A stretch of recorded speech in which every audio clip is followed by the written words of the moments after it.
नमस्कार दोस्तों, स्वागत है आपका नाना क्लासेस इंग्लिश में। और आज हम करेंगे एज ऑफ चौसर का पार्ट 9।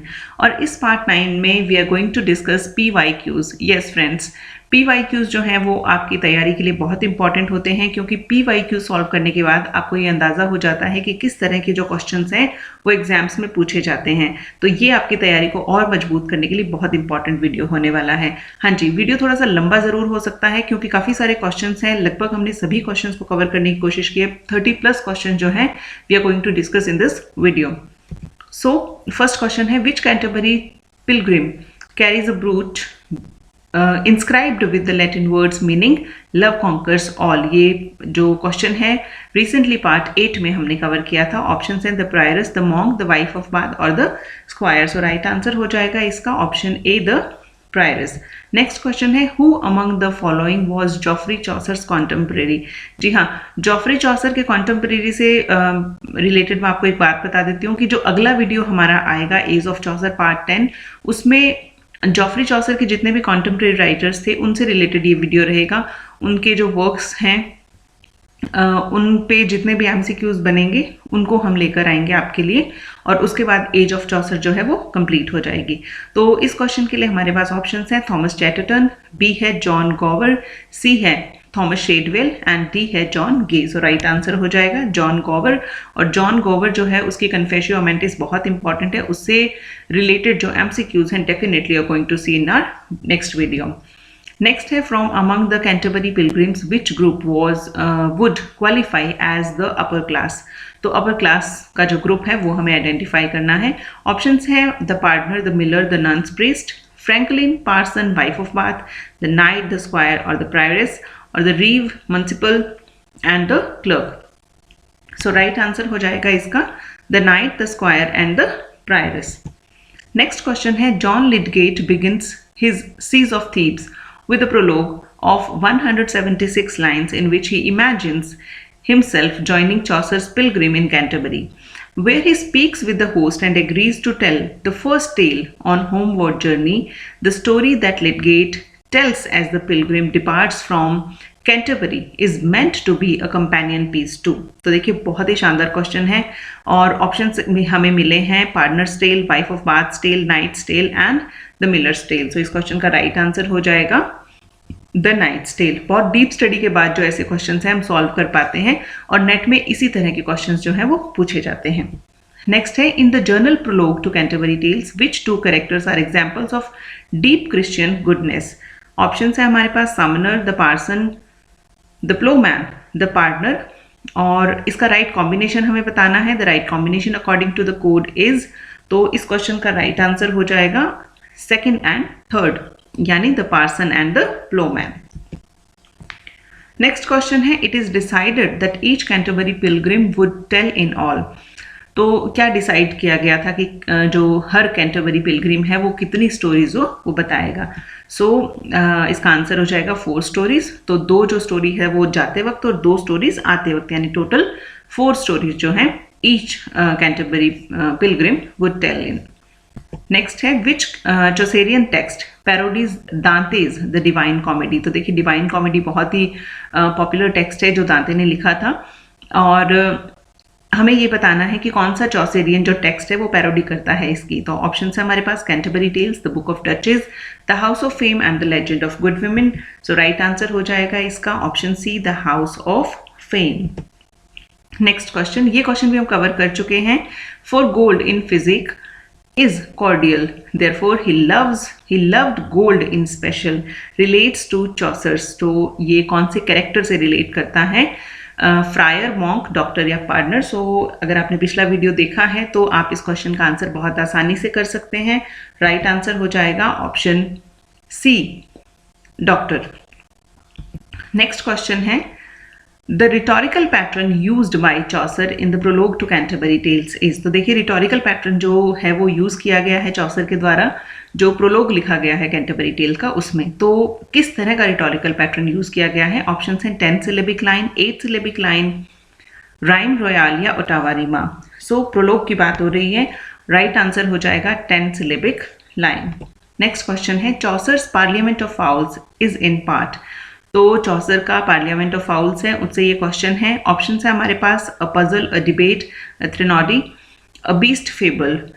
तो करेक्ट कॉम्बिनेशन हमें बताना है for the above statement according to the code is. So right answer इसका हो जाएगा 1, 2 एंड 4। तो देखिए puzzle, debate and beast fable. Threnody नहीं है क्योंकि थ्रिनोडी जो होता है वो एक एलिजी की तरह पोम ऑन फॉर मॉर्निंग, मतलब अपना दुख जो होता है उसको व्यक्त करने के लिए जो पोइम लिखी जाती है उसको थ्रिनोडी कहते हैं।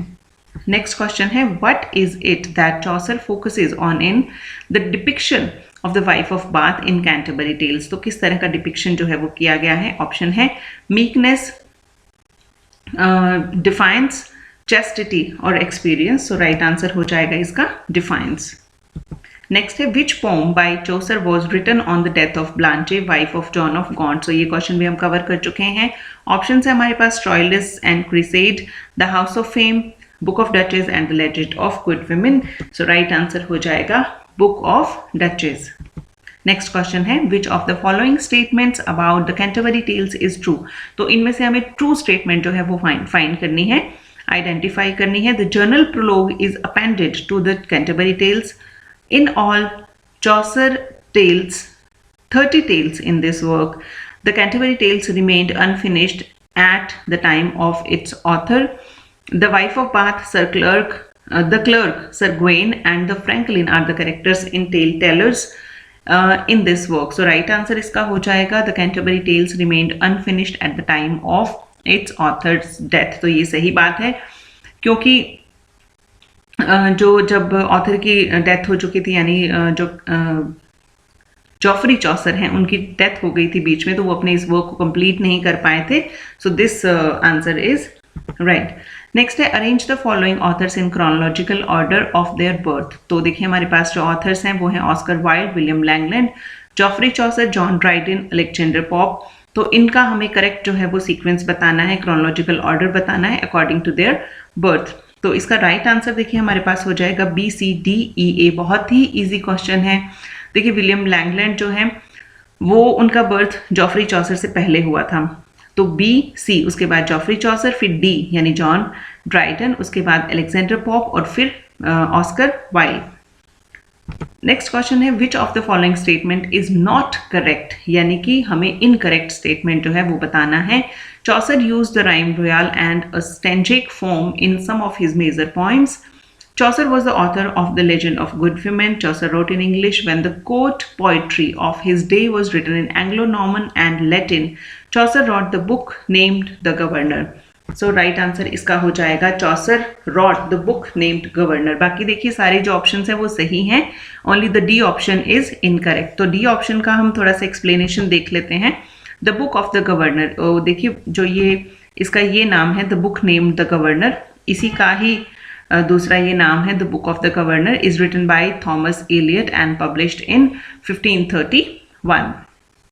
नेक्स्ट क्वेश्चन है she was a worthy woman all her life. देखिए ये जो लैंग्वेज आपको दिखाई दे रही है ये चौसर की ओरिजिनल लैंग्वेज है, और इसी तरह से थोड़ा सा डिफरेंस हम महसूस कर पाएंगे। आज की जो इंग्लिश है और उस टाइम की जो इंग्लिश थी उसमें थोड़ा सा स्पेलिंग्स का डिफरेंस रहता है, पर जब हम उस वर्ड को बोलते हैं तो लगभग सेम प्रोनाउंसिएशन आता है।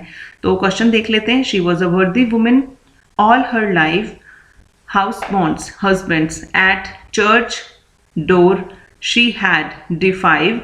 In the prologue Chaucer's represent the wife of Bath as.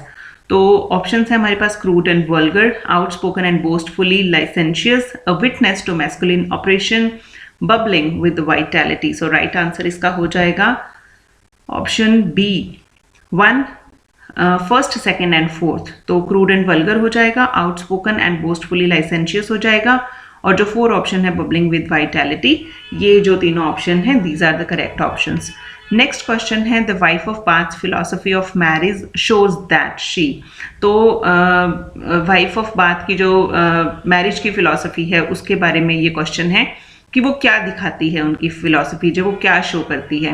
Option है is a strong person with a keen awareness of her own rights, tends to say one thing and do the opposite, cares only for pleasure not for right and wrong, trust thought too much instead of feelings.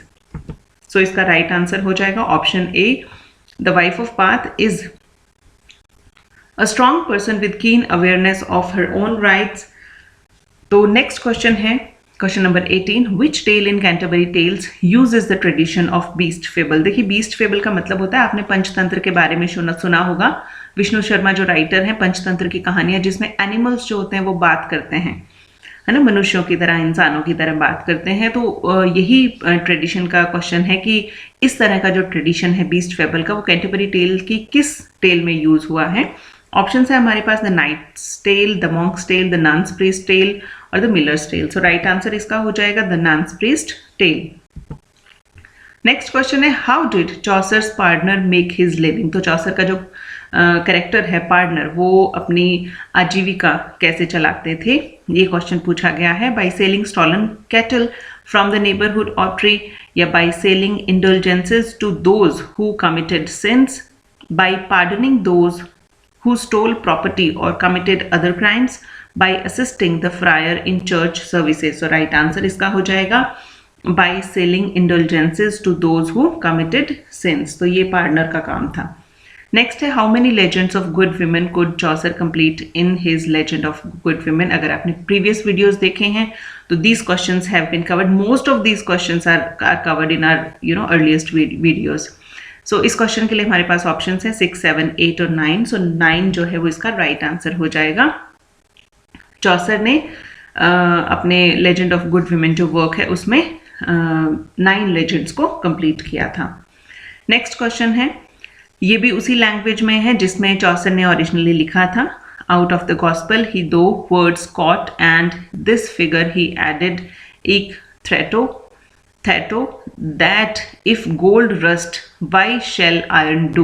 In the prologue, the parson is represented as a man. तो person के बारे में ये question है।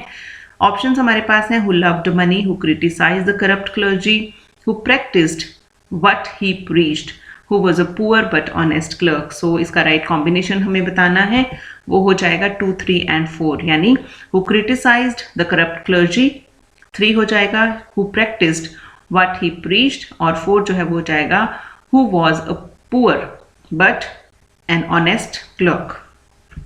Next question है, John Dryden described a major English poet as a rough diamond and must first be polished ere he shines. Identify him. तो देखिए John Dryden की फेमस जो है वो कोटेशन है, ये फेमस बात उन्होंने कही है कि उन्होंने जॉफरी चॉसर को रफ डायमंड कहा था, that first polished and then he shines. तो इसका राइट आंसर जो है वो जॉफरी चॉसर हो जाएगा। नेक्स्ट क्वेश्चन है, Chaucer satirises the monk because the monk. अब देखिए चॉसर ने मॉन्क को सटायराइज किया है, क्यों किया है ये हमें बताना है। It is to concern with courtesy and matters of etiquettes, cheats the poor peasants by selling them false religious relics, courts favor of wealthy people but spends no time with poor people, or spends too much time hunting and too little time on religious duty. So right answer हो जाएगा that he spends too much time hunting and too little time on religious duty. तो इसीलिए monk को Chaucer ने satirise किया है। Next question है, what is the moral of nun's priest tale. तो देखिए मोरल बताना है हमें। ऑप्शंस हमारे पास, slow and steady wins the race. Slow and steady wins the race सुनकर आपको कछुए और खरगोश वाली कहानी जरूर याद आई होगी। नेक्स्ट ऑप्शन है, greed is the root of all evil, beauty lies within, या never trust a flatterer. So right answer हो जाएगा never trust a flatterer. Next question है, what narrative perspective does Chaucer employ in the opening of general prologue. तो general prologue में कौन सा narrative perspective जो है वो चॉसर ने एम्प्लॉय किया है। ऑप्शन है हमारे पास, a first person I, omniscience, third person, या फ्री इनडायरेक्ट डिस्कोर्स। तो राइट आंसर हो जाएगा इसका option A, a first person I. Next है, in Geoffrey Chaucer's Canterbury tales the pilgrims like the medieval society of which they are a part are made up of 3 social groups और estates. What are the 3 estates? देखिए बहुत ही easy question था, common sense का question था ये। Options हैं, जिसने SST को भी थोड़ा सा पढ़ा हुआ है वो भी कर सकता है ये क्वेश्चन। जैसे कि जॉफरी चॉसर की अगर टाइमलाइन पता है या जिस टाइम उन्होंने कैंटरबरी टेल्स लिखा था, तो उस टाइम जो है वो society that was divided in 3 groups. तो वो 3 ग्रुप्स कौन से हैं, इस क्वेश्चन में यही पूछा गया है। तो ऑप्शन है nobility, church and commoners, royalty, nobility and peasantry, royalist, republicans और peasants, country, city and common. So वो बहुत इजी क्वेश्चन है। ऑप्शन राइट आंसर हो जाएगा इसका nobility, church and commoners. Next question है the 7 deadly sins are sought to be portrayed in Chaucer's Canterbury Tales. Which of the following sins is not covered by Chaucer? तो देखिए 7 deadly sins की बात करी है चौसर ने कैंटरबरी टेल्स में। अब हमें ये बताना है कि कौन सी जो सिन है वो नहीं कवर की है चौसर ने। तो देखिए इसका जो इसके कॉम्बिनेशन है वो हमें मिले हैं jealousy, envy, lust and homicide, और इसका जो राइट कॉम्बिनेशन है वो हमें बताना है। इस क्वेश्चन का राइट आंसर हो जाएगा first and fourth. So jealousy और होमिसाइड जो है वो चौसर ने कवर नहीं किया है। नेक्स्ट क्वेश्चन है in Canterbury tales who has a red face of full of sores. तो red face full of sores जो है वो कौन से करेक्टर का है? ऑप्शन है हमारे पास the summoner, the shipman, the yeoman और the reeve. So right answer हो जाएगा द समनर। नेक्स्ट क्वेश्चन है which of the following is true of Canterbury tales. तो देखिए कैंटरबरी टेल्स के बारे में कुछ फैक्ट्स दिए गए हैं, हमें बताना है कि कौन सा सही है। Chaucer's the pilgrim narrates the Sir Thomas tale only.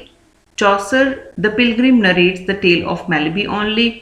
Chaucer the Pilgrim narrates Sir Thopas tale and tale of Maliby. Chaucer the Pilgrim does attempt to narrate an unnamed tale but abruptly stops due to the intervention of the other pilgrim. So right answer हो जाएगा option C. Chaucer the Pilgrim narrates Sir Thopas tale and tale of Maliby. Next question है one of the less noticed and acknowledged distinction of the Canterbury Tales is that instead of revealing England's divisions, it revealed in its diversity. It upheld the idea that we cannot divorce poetry from knowledge because poetry itself is an object of knowledge. It alerted us to the term auctor, someone who is both an originator and one who gives increase, the best description of Chaucer himself. It married domesticity to divinity, the baker's loaf with the bread of life. So right answer हो जाएगा इसका option A. Instead of revealing England's divisions, it revealed in its diversity. Next question हो जाएगा Chaucer's first work, The Book of Duchess, is a dream poem on the death of. तो dream poem है ये और किसकी death पर है? ये क्वेश्चन देखिए रिपीट हुआ है। ऑप्शन है Duchess of Malfi, Duchess of Lancaster, Duchess of Scotland और Duchess of Paris. So right answer हो जाएगा Duchess of Lancaster. Next question है in which one of the following Middle English poem is Hector is a character? Is Hector a character? So Troilus and Cresside, Piers Plowman, The Seafarer और Beowulf. So right answer हो जाएगा Troilus and Cresside. Next question है which three of the following poets figure in William Dunbar's Lament for the Makers? तो कौन से 3 जो point figure हैं वो विलियम डनबर की पोइम में है lament for the makers? Geoffrey Chaucer, John Gower, Robert Henryson और William Langland. So right combination हमें बताना है। इसका आंसर हो जाएगा A, B एंड C। तो Geoffrey Chaucer, John Gower and Robert Henryson. Next question है which of the following tales in Chaucer's Canterbury tales deal with the murder of a child by Jews. तो बहुत ही अच्छा question है, important भी है। The Monk's Tale, the Second Nun's Tale, the Prioress Tale और the Shipman Tale। इसका right answer हो जाएगा the Prioress Tale। Next question है who among the following praised Chaucer's translation of Roman de la Rose। ये question जो है वो recently 2023 का जो नेट हुआ है उसमें पूछा गया था और इसके लिए हमें ऑप्शन मिल रहे हैं। ये फ्रेंच नेम्स है तो थोड़ा प्रोनाउंसिएशन में गड़बड़ हो सकती है। यूस्टैश, डिशैम्प्स, बोकाशियो, जीन डी मेयन या गुलाम डी लॉरिस। सो इसका राइट आंसर हो जाएगा ऑप्शन ए, यूस्टैश डिशैम्प्स। ठीक है। So thank you very much for watching this video. कल जो वीडियो आएगा या परसों जो नेक्स्ट वीडियो होगा वो चौसर उसके कॉन्टेम्परेरीज से रिलेटेड एमसीक्यूज उसमें हम कवर करेंगे। और आपकी इंफॉर्मेशन के लिए बता दूं कि जल्दी हम कल से कल अक्षय तृतीया है और कल अक्षय तृतीया के शुभ अवसर पर हम एक नई पहल करने जा रहे हैं जिसमें हम इंग्लिश ग्रामर को आपकी क्षेत्रीय भाषा में पढ़ाएंगे। तो ये एक नया इनिशिएटिव होगा। आई होप ये इनिशिएटिव आप सबको पसंद आएगा और आप मुझे इसके लिए सपोर्ट करेंगे। So thank you very much for watching this video. जल्दी मिलते हैं नेक्स्ट वीडियो में।